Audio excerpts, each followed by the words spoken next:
Selamat pagi, sore-sore yang kasih dalam Tuhan. Selamat sore buat yang ada di Amerika. Selamat menjelang tutup Sabat. Dan pagi ini di sini, ya, dalam waktu ini kita akan melanjutkan pelajaran kita tentang country living di bab kedua ya, atau section kedua ini. Kemarin sudah, Sabat pagi sudah ada satu pertemuan, dan ini pertemuan yang kedua saat ini.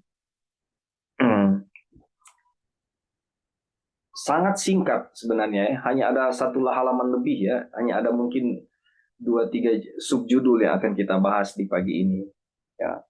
Namun saya percaya bahwa seperti kemarin-kemarin ada banyak masukan-masukan ya, ada banyak tanggapan-tanggapan dan puji Tuhan. Saya percaya bahwa semua dalam tuntunan Roh Kudus untuk menuntut kita lebih mantap lagi dalam pengertian tentang country living ini ya. Dan ini adalah pelajaran country living ini adalah salah satu amaran yang Tuhan berikan bagi kita melalui Sister White, dan kiranya kita semua boleh dapat kekuatan berkat pertolongan Tuhan melalui pelajaran yang sedang sama-sama kita pelajari.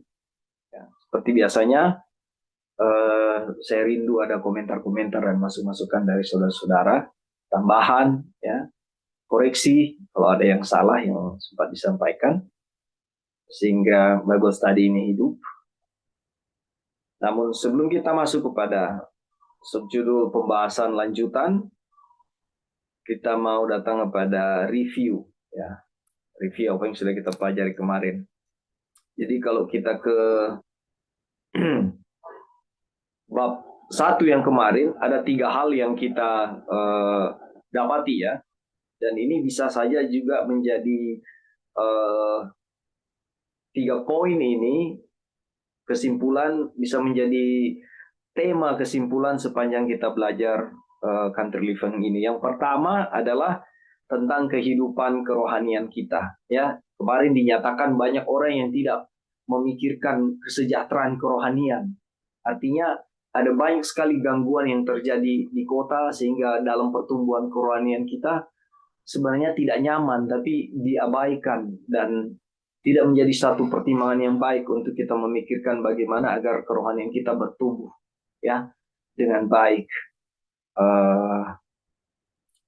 Ada satu lagu yang sering dibawakan oleh Gaither, judulnya Daystar, Grow Beauty in God's Sight, ya, bertumbuh dengan indah di hadapan Tuhan ya, di mata Tuhan. Nah, ini adalah sangat penting. Yang kedua, meningkatkan kesehatan kita ya.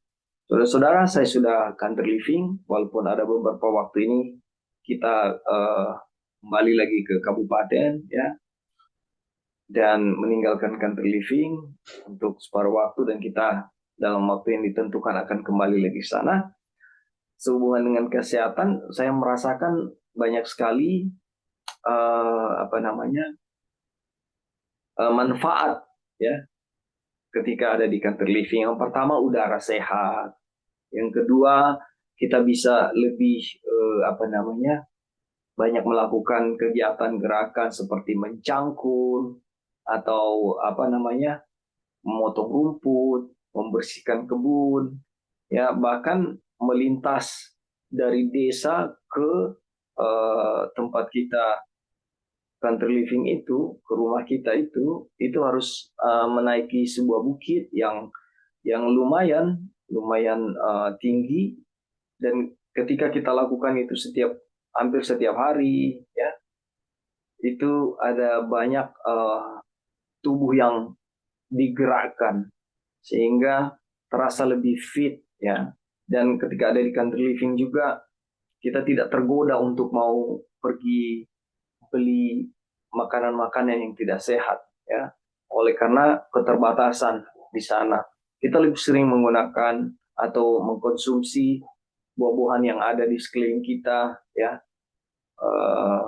Ada juga sebagian buah-buahan seperti pisang dimasak, jadi lebih kepada alami ya. Dan yang ketiga, saudara-saudara, adalah pekabaran kasih. Ya, kita tahu semua dengan segala pelajaran yang kita dapat melalui akhir zaman, ya, melalui salah satu pelajaran juga yang sudah sering kita pelajari adalah eskatologi, yaitu ilmu-ilmu yang pelajari tentang peristiwa kedatangan Tuhan Yesus. Ya, di mana kita sudah melihat peristiwa akhir zaman ini, kita akan datang kepada masa penghakiman. Ya, nah, kabaran Country Living ini, pelajaran ini disampaikan kepada kita untuk bagaimana umat Tuhan itu bisa memiliki kesempatan dan waktu mempersiapkan diri dengan benar di dalam pertolongan Tuhan. Ya, jadi Tuhan kasih amaran berdasarkan kasih.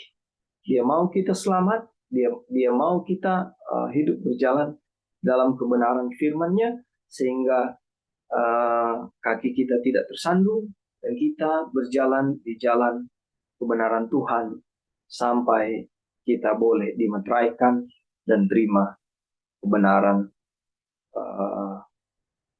Tuhan itu dalam bentuk kehidupan kekal. Itu yang kita dapat di bab 1, dan kemarin yang sudah kita belajar di bab 2, yang pertama adalah masalah jual beli, ya, pada akhirnya akan menjadi satu hal yang serius. Dan kemarin dari beberapa saudara sudah diuraikan juga ada banyak faktor, ya, tentang jual beli ini, ya, di mana saudara-saudara kekuasaan akan dikendalikan oleh serikat buruh yang akan menindas. Jadi mungkin saat ini serikat buruh salah satu yang kita bisa lihat konteksnya adalah BPJS, ada BPJS Kesehatan, ya, ada BPJS Tenaga Kerja, yang sekarang ini sih ya masih aman-aman. Waktu tempo hari saya resign dari satu perusahaan, saya bisa mengambil hasil dari tabungan saya melalui BPJS Tenaga Kerja itu, ya. Dan baik-baik saja keadaannya. Tapi di masa depan hal-hal ini akan menjadi satu tekanan dan ada banyak bentuk-bentuk yang lain, ya, dari aturan-aturan serikat buruh ini.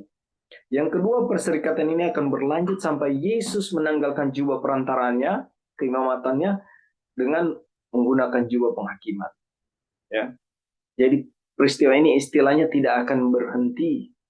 Ini akan terus menandakan bahwa bagaimana sikap kita sebagai orang-orang yang disebut umat-umat Tuhan melalui pelajaran ini. Apa yang sikap yang akan kita ambil? Karena ini tidak akan selesai, saudara. Yang ketiga, umat Tuhan adalah mempersiapkan diri. Pekerjaan umat Tuhan adalah mempersiapkan diri untuk peristiwa di masa depan. Dan yang akan segera datang dengan kekuatan yang mengejutkan. Ya. Sekarang ini saudara-saudara lihat, ya, bahwa ya kita masih tenang-tenang. Ya, tidak ada tekanan-tekanan yang signifikan yang kita lihat. Ya. Walaupun tidak bisa disangkal bahwa kekacauan sudah kita bisa lihat. 2 hari yang lalu, India dan Pakistan sudah pecah perang. Ya, sudah pecah perang. Sementara Rusia dan saya lupa lawannya itu, sementara juga bergejolak, perang masih sedang berjalan, tidak berhenti, ya. Dan ada banyak gempa bumi, ada banyak tanah longsor, ada banyak banjir, di mana pun banjir, hujan baru 4 jam, banjir sudah di mana-mana, ya. Dan banyak hal, ya, kekacauan. Nah, yang keempat, serikat buruh ini akan menjadi jerat bagi umat Tuhan. Nasihat firman Tuhan, nasihat dari Sister White, jangan berurusan dengan mereka. Karena akan segera menyulitkan lembaga-lembaga kita untuk melakukan pekerjaan-pekerjaan di kota. Saudara, dia bicara tentang lembaga-lembaga ini, bisa saja dengan organisasi kita, ya.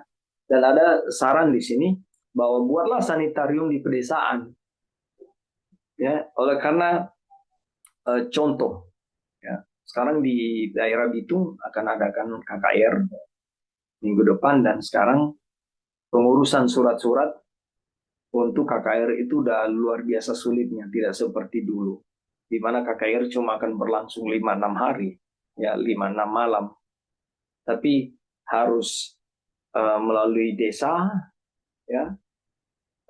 Pertama yang tingkat paling bawah harus kepada RT RW, lalu kepada desa, setelah desa kepada kecamatan, kecamatan kepada kepolisian, lalu Koramil, lalu ke Kodim, ya bahkan rujuk terusannya sampai ke Kodam, dan sangat ribet, saudara-saudara, cuma untuk mau buat satu kebaktian kebohongan rohani.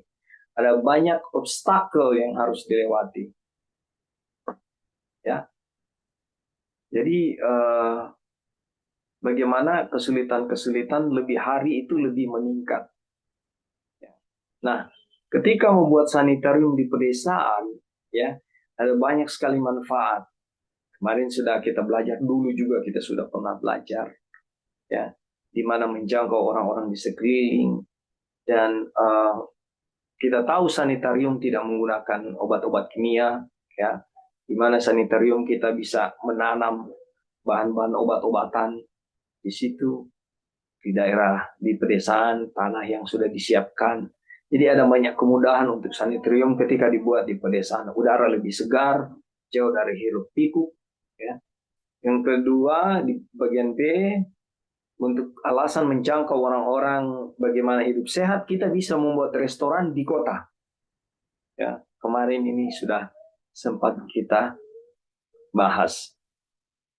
Jadi itu pun saudara-saudara, segala sesuatu ada waktunya, ya.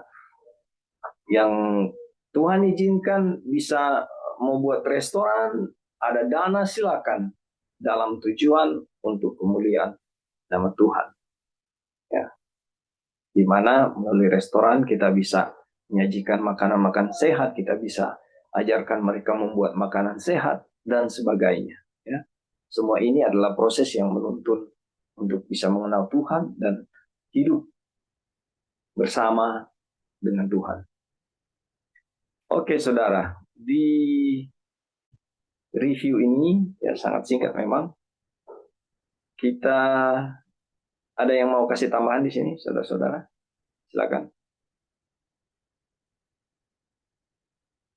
Yang sudah kita pelajari kemarin, ya. Baik, kalau belum ada, kita langsung lanjut ke ya ini ya, bab kedua, menghindari konflik ketenaga kerjaan dan buruh. Ini cuma ada 4 halaman sebenarnya, kemarin sudah dibahas oleh Brother Lauri beberapa subjudul, dan saat ini kita lanjut untuk mempertahankan jati diri kita. Ya. Selama bertahun-tahun saya telah diberi terang khusus bahwa kita tidak boleh memusatkan pekerjaan di kota-kota. Okay. Kekacauan dan kebingungan yang memenuhi kota-kota ini, kondisi-kondisi yang ditimbulkan oleh serikat-serikat buruh dan pemogokan-pemogokan akan menjadi penghalang besar bagi pekerjaan kita. Orang-orang membawa mereka yang melakukan beragam bisnis menjadi terikat oleh serikat tertentu. Nah, ini bukanlah rancangan Allah, tetapi rancangan dari suatu kuasa yang sama sekali tidak perlu kita akui. Firman Allah sedang digenapi. Orang-orang jahat sedang mengikat diri mereka sendiri dalam ikatan yang siap untuk dibakar. Saudara, dari kutipan ini kita melihat bahwa kita bisa masuk di dalam satu jerat. Ketika kita mau berbisnis, mau berusaha, kita itu terikat dengan pemerintahan. Ada banyak aturan-aturan, ada banyak syarat-syarat yang harus diikuti. Ya, dalam konteks ini kita terikat dengan pemerintah dan segala aturan-aturannya. Jadi Sister White bilang orang-orang jahat sedang mengikat diri mereka sendiri dalam ikatan yang siap untuk dibakar. Apakah kita akan mencemplungkan diri kita atau membiarkan diri kita untuk mengabaikan nasihat-nasihat ini, ya, di mana kesulitan-kesulitan yang akan terjadi nanti sekarang pun kita sudah rasakan, itu apalagi di depan nanti, ya.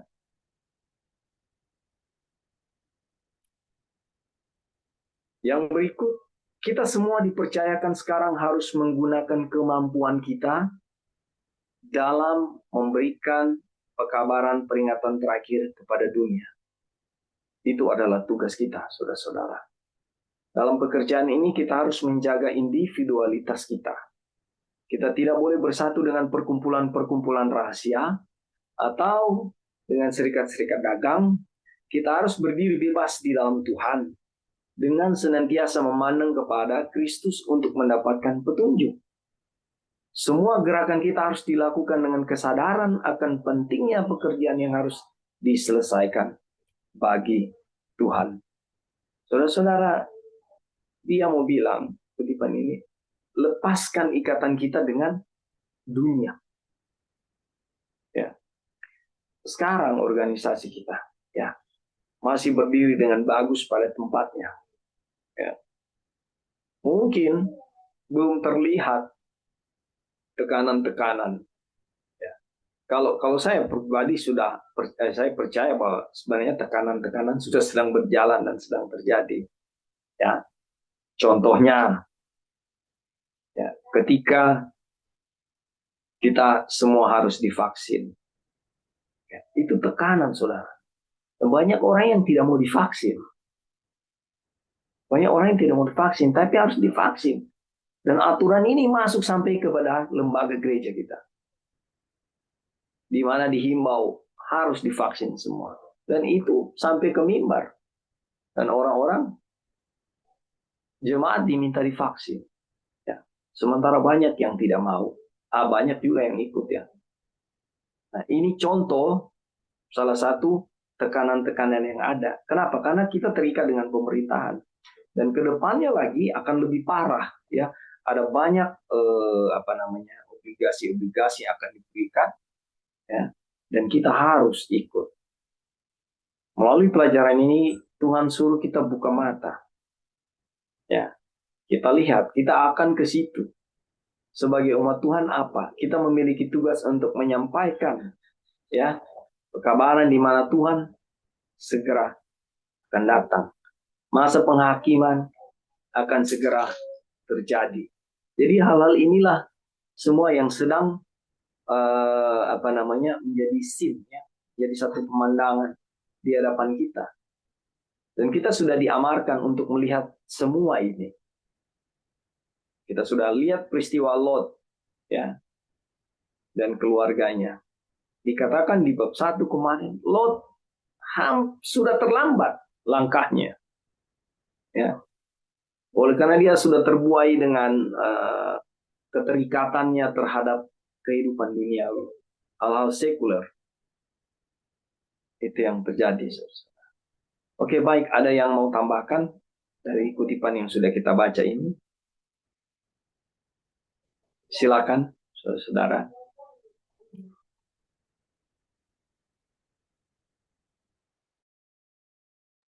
Apakah Ya, silakan. Setuju.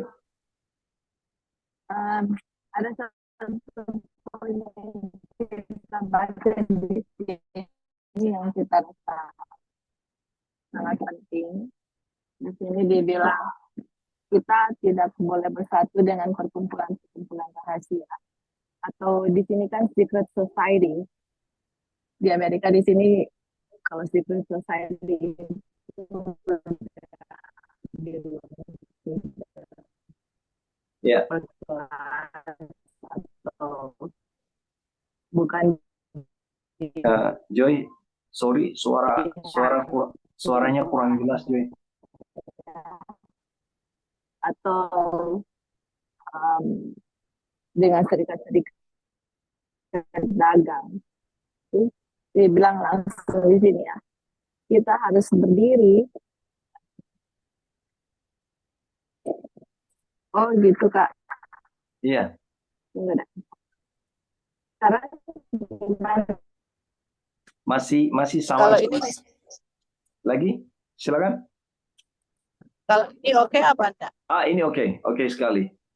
Iya, jelas. Oke. Oh, ya, jadi kita ulang. Tadi dibilang di sini kita nggak bisa bersatu dengan secret society. Kan di sini dibilang secret society Iya, atau perkumpulan rahasia. Jadi kalau secret society itu kalau di sini itu kumpulan-kumpulan orang upper class atau orang-orang yang kaya-kaya. Tapi itu iya, bukan Tuhan punya ya, itu belongs to darkness. Terus habis itu dibilang dengan eh, atau dengan serikat-serikat dagang. Nah, ini yang berikut yang kita mau underline. Kita harus berdiri bebas di dalam Tuhan dengan senantiasa memandang kepada Kristus untuk mendapatkan petunjuk. Jadi yang tadi Kak Opik kasih komentar yang mana bikin KKR aja susah, iya kan? Kalau kita mau melakukan sesuatu kan selalu harus ada izin dari sinilah, harus bersatu dengan inilah, harus ada ikut perkumpulan inilah dan begini begitu. Ya itu memang sudah di apa namanya ya, sudah seperti rule di dunia ini untuk kalau kita berdagang atau melakukan sesuatu harus harus ada perkumpulan yang kita harus ikut seperti itu. Jadi di sini diamarkan kalau kita berdiri bebas dengan Tuhan, tetapi dia punya underline di sini yaitu adalah kita kalau bahasa Inggris looking constantly to Christ for instruction. Jadi terus memandang kepada Tuhan untuk mendapatkan petunjuk. Jadi kalau kita misalnya nggak bergabung dengan mereka, terus saya mau bikin apa gitu? Apa yang saya harus lakukan untuk continue ya dalam pekerjaan? Misalnya memberikan warning kepada dunia atau apalah yang bisnis yang Tuhan tunjukkan, misalnya restoran kah atau sanitarium kah atau whatever, harus minta memang petunjuk sama Tuhan untuk iya, kita tidak bergabung dengan mereka ya, dengan apa namanya labor union atau secret societies atau apa di sini trade unions. Jadi itu dia punya kunci dan bagaimana kita bergantung terus kepada Tuhan yaitu ya kita harus bertanya terus sama Tuhan apa yang saya harus lakukan gitu. Dan saya rasa ini sesuai dengan pekabaran malaikat ketiga juga. Kita mau country living kayak kita mau bikin usaha apapun kayak kita mau apa itu yang kita lihat di sini adalah semua wisdom manusia itu harus ditaruh di debu tanah dan pandang kepada Tuhan. Tuhan, apa yang Tuhan mau saya lakukan? Apakah ini sesuai dengan kehendak Tuhan atau enggak? Kita cari petunjuk Tuhan di Alkitab dengan roh nubuat. Kalau tidak sesuai dengan petunjuk Tuhan, kita ikuti yang sesuai dengan petunjuk Tuhan. Tapi kita selalu intinya adalah terus memandang kepada Tuhan dan tanya terus kepada Tuhan instruksinya. Oke, Kak, thank you. Itu aja. baik. Terima kasih, Sister Joy. Jadi memang memang apa namanya ketergantungan kita, ya, pandangan kita kepada Kristus, petunjuk-petunjuk itu sangat penting. Coba saudara bayangkan kalau kita misalnya tadi ya, kita sampai di titik membaca ini. Oke, lalu kita tanpa berdoa, tanpa kita memandang kepada Kristus. Apakah solusi akan kita dapat setelah itu? Ya, oke, saya sudah baca buku Country Living. Yang tadi Sister Joy sudah uraikan. Jadi memang kesulitan ya itu jelas akan terjadi. Tadi kutipan di kemarin Brother Lori sudah bahas ya, sampai pada waktu Yesus menanggalkan jubah perantaraannya ya, dan akan mengenakan jubah penghakiman. Itu akan terus berlangsung. Kesulitan akan terus berjalan. Dan terima kasih Sister Joy untuk penekanan yang sudah diberikannya. Ada dari saudara-saudara yang lain mau kasih tambahan yang perlu ditekankan atau mungkin ada kesaksian? Silakan.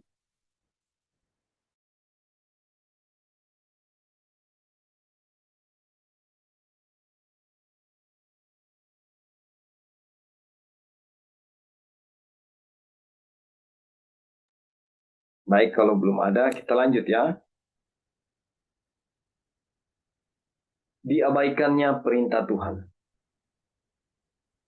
Persatuan ini adalah salah satu tanda akhir zaman.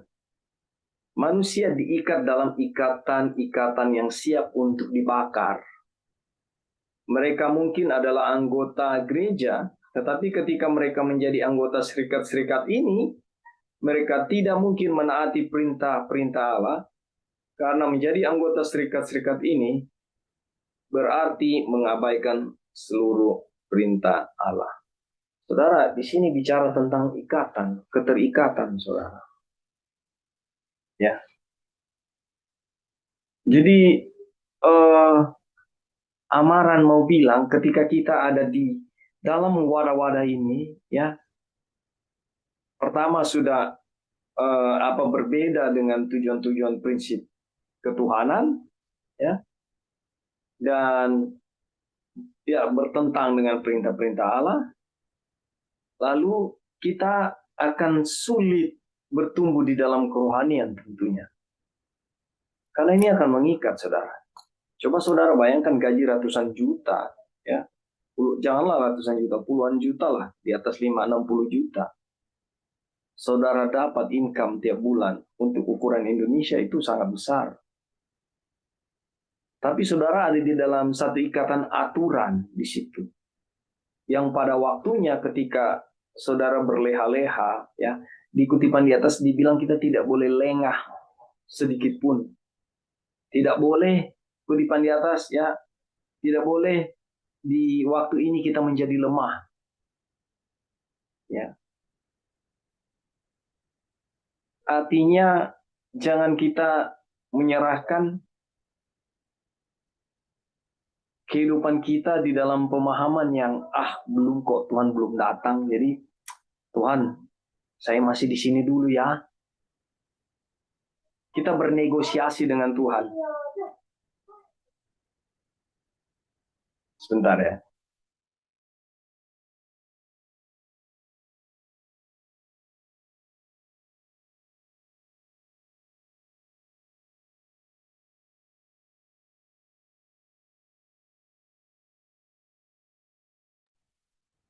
Maaf saudara-saudara, ada obstruction sedikit. Jadi kita bernegosiasi dengan Tuhan dalam pemahaman kita, belum kok Tuhan belum datang, saya di sini dulu Tuhan. Kan uang yang saya dapat ini untuk bantu pelayanan Tuhan. Kita ada di jalan yang salah dengan pemikiran itu. Jadi benar-benar kita harus memiliki persiapan yang melalui tuntunan Roh Tuhan, melalui tuntunan firman Tuhan, langkah-langkah apa yang harus kita ambil. Tentunya kita berdoa, minta petunjuk. Karena kalau kita masih ada di dalam hubungan pekerjaan yang terikat dengan pemerintahan, dengan kalau kita bicara serikat buruh, ya ini kan semua pemerintahan, saudara-saudara. Mereka tidak mungkin menaati perintah-perintah Allah ketika kita masih terikat di situ. Kita tidak mungkin. Lalu karena kita menjadi anggota serikat ini berarti mengabaikan seluruh perintah-perintah. Ada amaran di sini, saudara-saudara.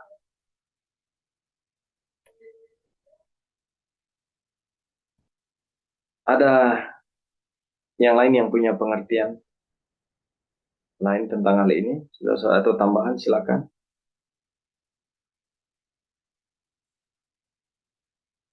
Ya, memang terlihat keras ya. Keras.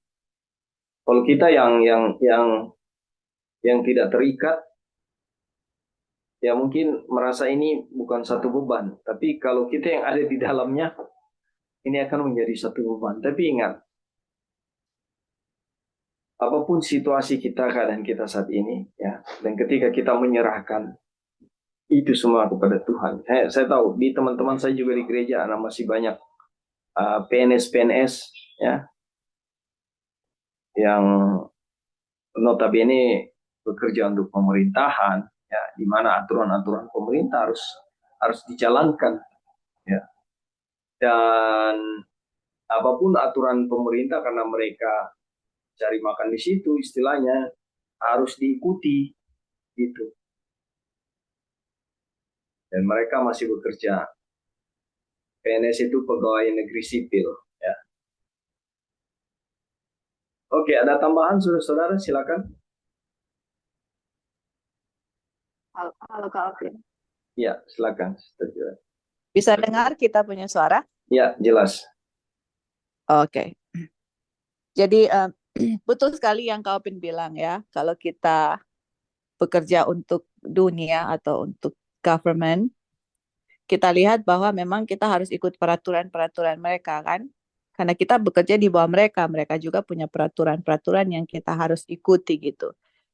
Jadi bagaimana untuk kita bisa bekerja secara free untuk Tuhan, yaitu ya kita berdoa kepada Tuhan. Bagaimana dengan misalnya masing-masing kita punya background education-nya masing-masing di mana gitu. Dan minta sama Tuhan, Tuhan tunjuk saya untuk mau kerja bagaimana istilahnya gini ya, kita kerja untuk Tuhan. Kalau saya kerja untuk Tuhan, kita tidak tidak bergantung di dalam sistem-sistem pemerintah yang dunia over. Dan itulah di mana kebebasan yang akan kita miliki bekerja untuk Tuhan gitu. Nah sekarang di dalam kita punya situasi ini, kita punya kehidupan sekarang ini gitu. Sekarang saya mau kerja, mau istilahnya dan kan kalau misalnya saya lepas misalnya ya, saya lepas dalam sistem misalnya working under government punya pemerintah apa dalam peraturan mereka atau itu. Terus sekarang next step-nya apa gitu. You know, jadi kita harus minta sama Tuhan. Ya. Apa saya punya langkah selanjutnya itu apa gitu. Jadi Tuhan akan tunjuk, Tuhan mau saya apa gitu dan Tuhan akan memberikan jalan keluar gitu. Sama dengan country living ya. Teman-teman untuk menuju ke country living itu mungkin kalau kita bilang ya di Indonesia bisa contohnya. Mungkin ada kalian punya tanah yang sudah diwarisi dari orang tua atau malah dikasih tanahnya for free atau sebagainya dan sebagainya. Nah, kalau kita di sini struggle-nya adalah sejak COVID-19 itu harga rumah dan tanah itu naiknya sampai 3 sampai 5 kali dari harga original price sebelum COVID gitu. Dan kalau turunnya pun turunnya sedikit-sedikit gitu ya, harga market itu going down gitu. Tapi sedikit-sedikit. Untuk mau afford atau untuk bisa mampu untuk mau bisa beli tanah itu dengan harga yang segitu banyak dan kita tahu ya Tuhan sudah mau datang, siapa yang mau berutang misalnya 30 tahun kemudian untuk harus bayar lunas. Kalau berutang pun pasti tanahnya rumahnya akan diambil nanti ya kalau kita masih ada utang atau I don't know gimana nanti tapi untuk kita di sini memang struggle-nya minta ampun ya seperti itu untuk bisa memiliki tanah dan rumah yang kita bisa tinggal karena harganya memang luar biasa sangat sangat mahal gitu. Nah sekarang misalnya saya nggak kerja contohnya ya untuk kemudian kita harus membayar kita punya properti, saya punya rumah. Mau bayarnya itu bagaimana? Itu kan question yang kita harus tanya gitu. Jadi itulah sebabnya Tuhan tadi kasih Ellen White kasih statement di atas yang mana kita harus constantly memandang sama Tuhan dan minta Tuhan untuk instruction atau untuk petunjuk. Dan saya rasa itu adalah poin yang paling penting yang kita semua masing-masing tanya sama Tuhan. Tuhan, apa langkah selanjutnya saya ambil?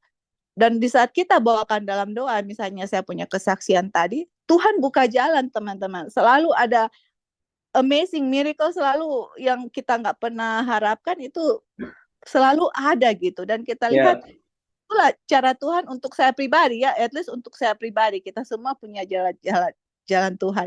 Dan untuk saya pribadi ini pun medical missionary itu pun saya rasa kalau kita benar-benar mengikuti dan bisa menolong orang lain, kita bisa work independently. Istilahnya saya nggak perlu bekerja di bawah satu perusahaan atau company atau rumah sakit atau apa untuk saya bekerja khusus untuk Tuhan. Nah itulah kita harus konsul tanya sama Tuhan. Dan saya kesaksian sebelum Kak Obin Bapak saya kita bilang, Kak, kita mulai lagi Kak dengan kesaksian atau hal yang perlu doakan, karena saya lihat di saat kita berdoa Tuhan selalu buka jalan. Dan mungkin sesudah tutup Babes tadi ini kita juga minta doakan untuk Tuhan buka jalan. Kami juga keluarga pingin sekali country living, teman-teman. Ini sudah jadi beban ya, beban selama bertahun-tahun untuk kita country living. Kita memang sudah keluar dari big city, tinggal di kota, bukan kota, ini malah pedesaan di Amerika ya, tinggalnya di bawah gunung lagi, tapi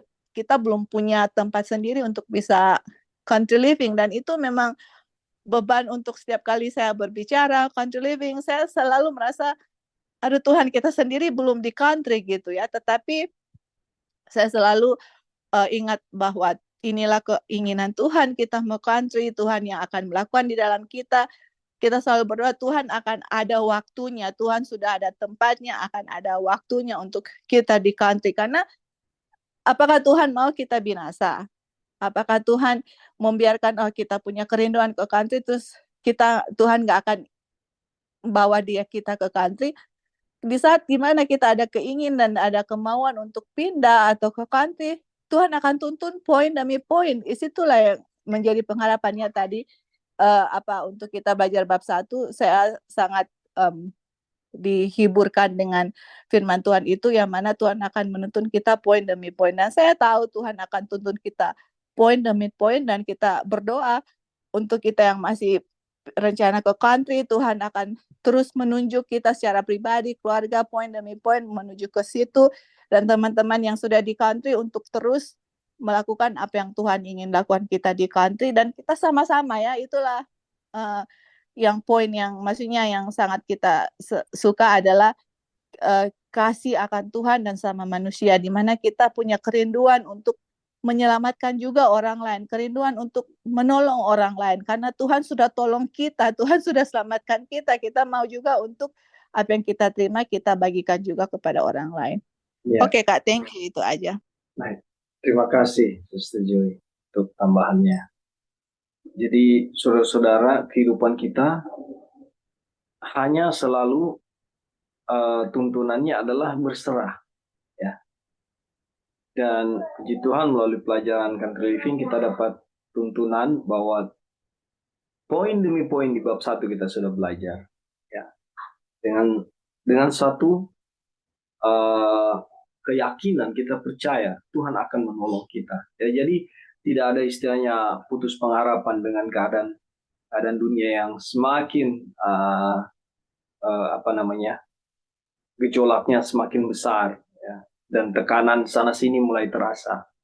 Contohnya saudara, ya, waktu COVID-19, ya, ini salah satu keadaan sistem yang diadakan, ya, untuk bagaimana supaya bumi ini bisa dikontrol.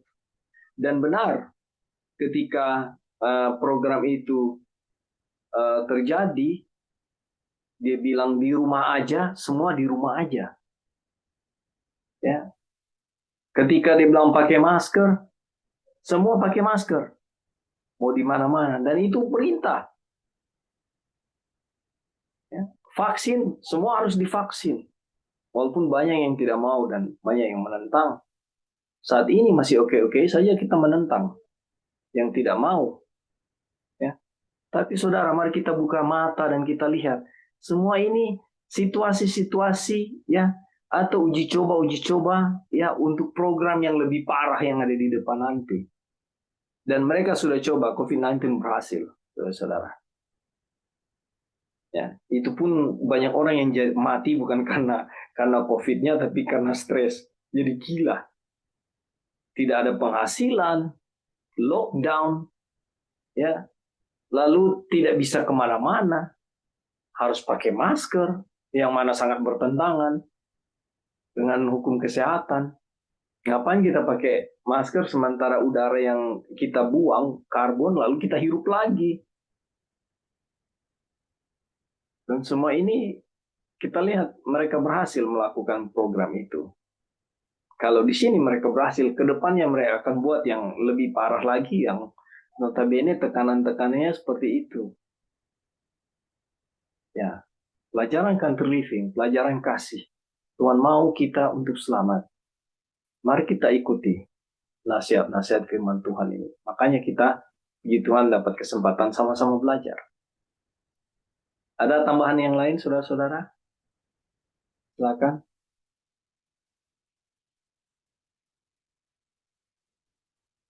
Baik, kita lanjut ya. Ini sudah mau selesai, tinggal dua apa namanya subjudul. Diabaikannya perintah Tuhan.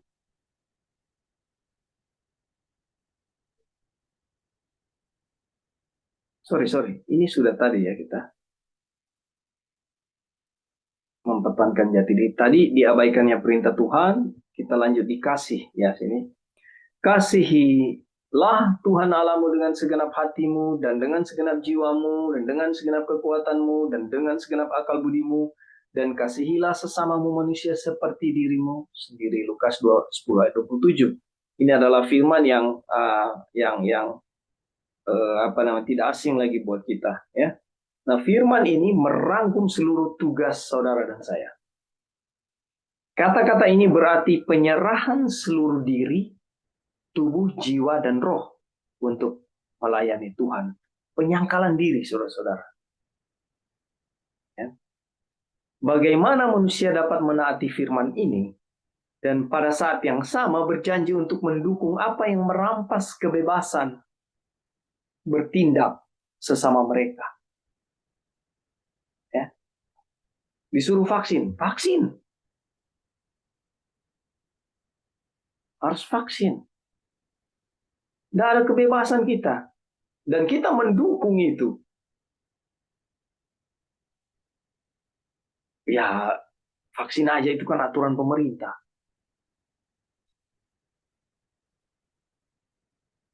Di rumah aja, jangan keluar.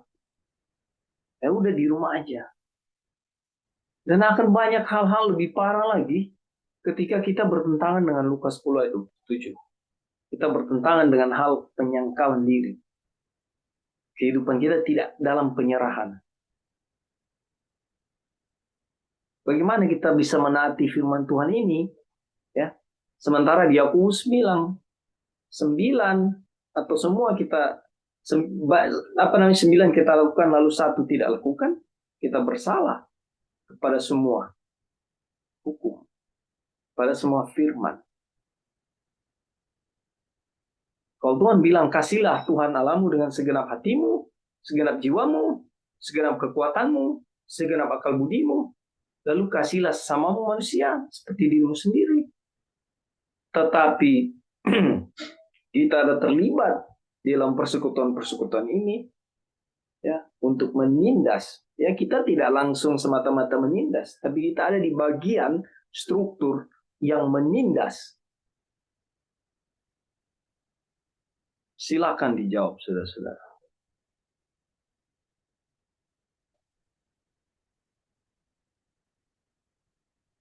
Contoh, ketika mandatory vaksin harus dilakukan, ya, itu kan dari pemerintah turun kepada semua lini-lini kehidupan, setiap organisasi, bahkan sampai kepada gereja. Ya otomatis para hamba-hamba Tuhan juga bilang kepada semua umat-umatnya, ini aturan pemerintah.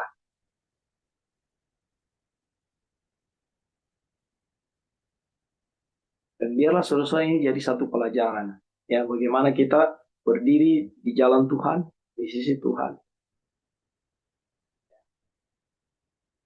Dan bagaimana manusia dapat menaati firman ini dan membentuk kesatuan untuk merampok kelas yang lebih miskin untuk keuntungan yang memang layak mereka dapatkan. Mencegah mereka membeli atau menjual kecuali dalam kondisi tertentu. Jadi istilahnya mau bilang kutipan dari atas, kalau kita setengah-setengah, ya, kalau kita ada terlibat di dalam perserikatan ini dan kita dalam posisi yang setengah-setengah, ya, pada akhirnya kita akan meninggalkan Tuhan. Di awal tadi salah satu contoh ya, Tuhan kok belum datang, saya masih di sini dulu ya Tuhan. tawar-menawar.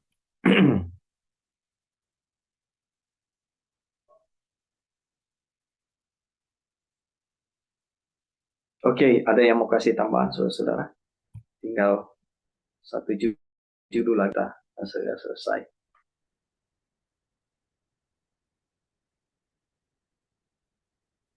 Baik, kalau belum ada. Serikat pekerja yang dibentuk atau akan dibentuk. Mereka yang mengaku sebagai anak-anak Tuhan tidak boleh terikat dengan serikat pekerja yang dibentuk atau yang akan dibentuk. Tuhan melarang hal ini. Tidak dapatkah mereka yang mempelajari nubuatan melihat dan memahami apa yang ada di hadapan kita? Saudara, dari keadaan dunia ini kita sudah melihat. Sudah sangat dekat waktunya. Ya. Dan ada persiapan-persiapan yang harus kita lakukan dengan tuntunan Tuhan. Ya. Bukan dengan pemahaman kita sendiri. Karena pemahaman kita sendiri itu akan menghasilkan gegabah, ya. Hal-hal yang gegabah, keputusan-keputusan yang prematur yang kita ambil. Lalu kemarin dibahas ya, kita tidak bisa menjudge keadaan-keadaan orang dalam konteks country living. Ada yang sudah pergi akhirnya kembali ke kota karena itu adalah proses yang mahal. Memang betul. Tapi kita juga harus ingat, saudara-saudara, tuntunan Tuhan itu begitu penting. Dan ketika kita berjalan di dalam tuntunan Tuhan, kita tidak akan tersandung. Hal-hal yang mengakibatkan pemborosan itu tidak akan terjadi. Hal-hal yang disebut akan menjalani kegagalan itu tidak akan terjadi. Kenapa? Kita ada di jalan Tuhan.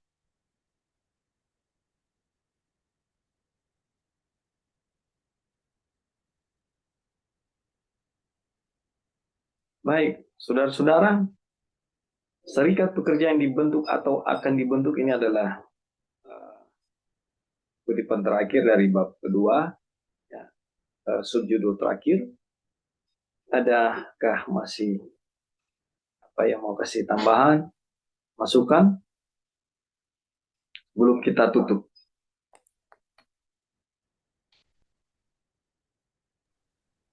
Welcome, Ya, silakan. Ya, kalau kita baca buku apa namanya Maranatha Ya, bulan tunggu ya, bulan Juni tanggal 23. ya, Di situ juga berbicara mengenai labor unions atau serikat, apa dia punya di sini bilang, serikat buruh ya. ya, Ya, serikat buruh. Jadi the labor union inilah yang akan membuat in the future itu dibilang masalah buy and sell itu atau jual beli itu akan apa namanya akan mereka yang akan paksa gitu. ya, Kan nggak bisa jual dan beli, itu kan trade atau berdagang gitu. Jadi mereka yang bergabung dalam labor union itulah mereka yang akan membuat jual beli itu akan lebih susah gitu. Makanya Tuhan melarang untuk bergabung dengan labor union. Kita nggak tahu di Indonesia apa, tapi di sini kalau kita bekerja di satu perusahaan, ada yang mereka tergabung dalam labor union juga gitu. Misalnya contoh perusahaan Coca-Cola itu di bawah labor union gitu. Makanya Tuhan bilang nggak boleh bergabung dengan labor union gitu. Karena mereka in the future mereka akan melaksanakan atau membuat berjual beli itu akan menjadi satu hal yang di buku Wahyu 13 itu ya. Jadi itu juga kan kita lagi belajar country living ya. Jadi makanya poin yang kita dapat di sini adalah di bab 2 ya yang kita dapat. Di bab 2 ini yang kita dapat adalah kalau kita misalnya bekerja di bawah pemerintah atau di bawah perusahaan-perusahaan itu mau tidak mau kan kita harus mengikuti mereka punya aturan gitu. Ya, Kalau mereka aturannya, oh semua karyawan harus divaksin contoh, atau semua karyawan harus pakai masker contoh, atau harus begini, harus begini. Mau nggak mau kita harus ikut mereka karena kenapa? Karena kita berada di bawah mereka. Kalau kita tidak ikut peraturan mereka, kita bisa saja kehilangan pekerjaan. Itu satu. Terus kedua, jadi kalau misalnya di labor union ini atau buruh serikat itu mereka akan membuat jual beli itu nanti yang akan paksa kalau nggak kalau kamu tidak memelihara hari Minggu kamu akan dihukum mati atau dibunuh. Jadi sekarang saya mau apa? Apa hubungan dengan country living? Seperti itu kan? Apa dia punya koneksi? Jadi dia punya koneksi ini adalah Tuhan dengan kasihnya memberikan peringatan kepada kita untuk pindah di country. Salah satu adalah untuk kita mempersiapkan makanan kita. Ya kan? Nanti juga akan belajar mengenai bagaimana kita bisa mempersiapkan karakter kita. Jadi makanan kita, gimana kita satu kali kelak kita nggak bergantung lagi kepada perdagangan untuk saya harus beli makanan di toko seperti itu. Ataupun kita lihat ya teman-teman ada di sini orang yang mereka bikin orchard atau satu mereka tanam itu apelnya banyak sekali, cherry-nya dan buah-buahan. Terus ya, pada musim summer itu kan organik ya, mereka bikin organik. Mereka pasang iklannya di mana-mana di publik. Orang berduyun-duyun datang beli apel di situ karena murah dibandingkan dengan harga di toko kalau organik. Nah, teman-teman, misalnya cari contoh ya, contoh. Misalnya saya nggak mau bekerja kepada pemerintahan lagi. You can make plan gimana saya di country, apa mungkin yang saya bisa lakukan untuk bisa menghasilkan atau untuk bisa apa ya, bisa dapat penghasilan dari saya tinggal di country gitu. Apa yang saya harus jual kita lihat. Oh, mungkin jual apa atau tanam apa yang saya bisa bisa menghasilkan uang itu salah satu contoh ya. Makanya tadi kan dibilang kita mesti minta instruksi sama Tuhan apa yang saya harus lakukan gitu. Dimana kenapa saya bikin itu supaya saya tidak bergantung lagi kepada pemerintah. Saya bisa independen, saya nggak kerja lagi di bawah misalnya mungkin saya di bawah serikat union atau apa gitu, I don't know, kita masing-masing yang tahu. Jadi Tuhan akan berikan kebijaksanaan ya, selain kita bisa provide kita punya own food, makanan kita bisa menghasilkan apa yang kita bisa jual seperti itu. Dan juga di mana kita lihat di sini bahwa um, apa tadi Kak kutipan yang terakhir yang paling bawah itu, sorry, sorry, ada sorry. poinnya. Ya, oke.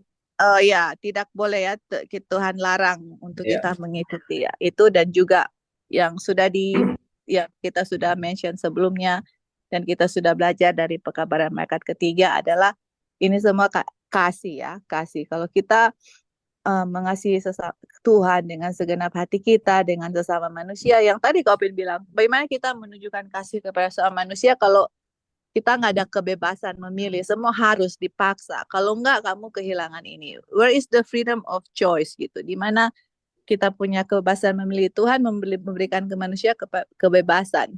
Di saat saya punya kebebasan sudah diambil, itu bukan dari Tuhan ya teman-teman. Doesn't matter regardless whatever the reason, it doesn't matter. Namanya force, nggak ada freedom, itu bukan dari Tuhan gitu. Tuhan aja mati untuk kita, dia kasih kebebasan kita untuk menentukan saya mau kemana gitu. Jadi dengan pekabaran kasih ini kepada sama manusia, kita bisa menjadi berkat juga ya kepada sama manusia di mana kita country living, yaitu kita bisa encourage teman-teman yang ada masih di city untuk pindah di country. Kita juga bisa independen dari kita punya penghasilan kita. Mungkin bisa menjadi medical missionary in the future, bisa menolong orang. Tuhan masing-masing punya jalan untuk kita masing-masing. Tapi yang kita harus lakukan saat ini adalah we need to look upon Jesus, minta instruksi kan, constantly, terus-menerus minta instruksi sama Tuhan. Tuhan akan membuka jalan untuk kita. Dan satu hal yang penting adalah kita saling mendoakan satu sama yang lain. Karena kuasa doa itu sangat luar biasa ya teman-teman. Amin. Banyak sekali kesaksian-kesaksian yang kita dengar orang di country living, yang orang struggle, mereka punya kesehatan, keluarga, anak-anak, suami, istri. Kuasa doa itu sangat luar biasa, makanya kita betul-betul dalam grup ini bukan hanya sekedar Bible study, tapi sebagai brother and sister in Christ untuk saling mendoakan dalam kita punya pergumulan dan saling menolong gitu loh. Amin. Ada yang perlu ditolong, kita tolong gitu.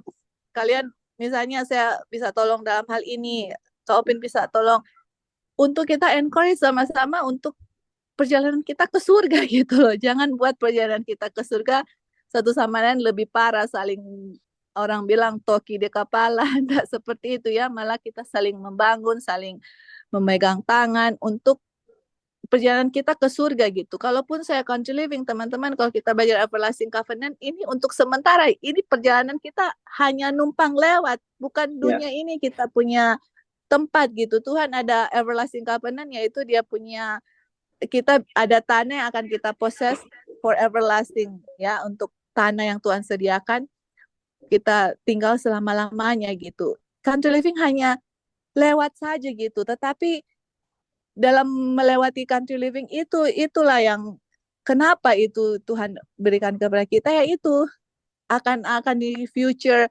akan ada masalah jual beli, karakter kita dibentuk, dan bagaimana keluarga kita, anak-anak kita lebih dekat dengan nature, dan banyak sekali hal-hal yang atau kita bisa independen, bisa menghasilkan dagangan kita atau apa, banyak sekali yang akan Tuhan tunjuk kepada kita untuk kita nggak bergantung sama pemerintah, malah bergantung sepenuhnya kepada Tuhan. Nah itu dia yang kita bisa dapat di bab 2 untuk kita punya pelajaran. Dan terima kasih Kak Opin, dan mudah-mudahan itu bisa menjadi apa ya, bukan hanya kita punya doa, tapi itu juga bisa terrealisasi dalam orang punya kehidupan masing-masing.